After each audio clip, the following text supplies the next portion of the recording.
I love Silbury Hill. During the investigations of the 1960s, when it was probed with massive corkscrews and pipes, to no avail, no UFO was found.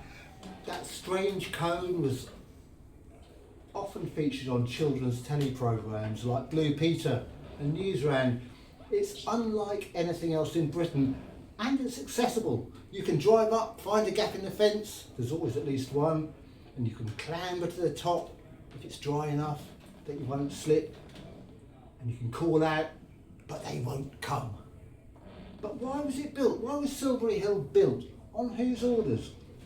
We assume that Neolithic people didn't travel much, but of course they did.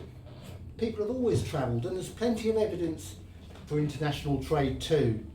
So, one day, this hairy travelling bloke or hairy travelling woman arrives at a prehistoric Devizes pub in a Ford Transit, loaded with exotic spices, cuddly toys and unguents, and gets talking to the local warlord, who's been fretting about his future long barrow burial mound thingy, and how style-wise the design is a bit 2000 and late BC.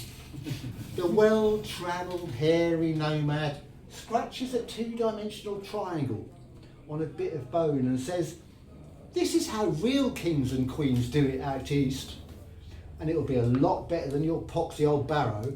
Pay me 5,000 bilberries and I'll sell you this design. And in fact, for 10,000 bilberries and 42 lardy cakes, you can have the copyright." This local warlord is well happy. He pays up. He gets all the local unemployed lasses and lads to build a big pile of mud and chalk.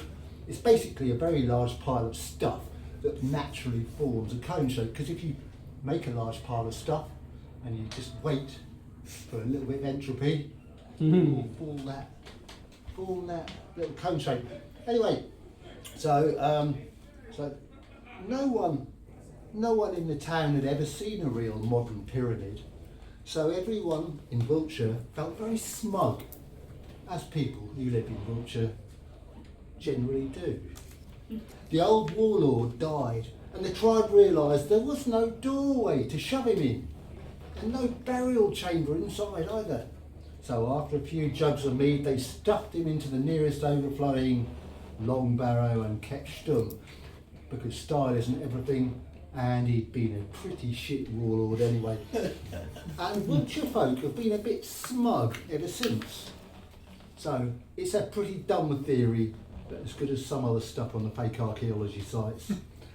Next up, in archaeological bollocks, the Bronze Age origins of the Cornish pasty, or pastilla, and its role in facilitating the Phoenician tin trade.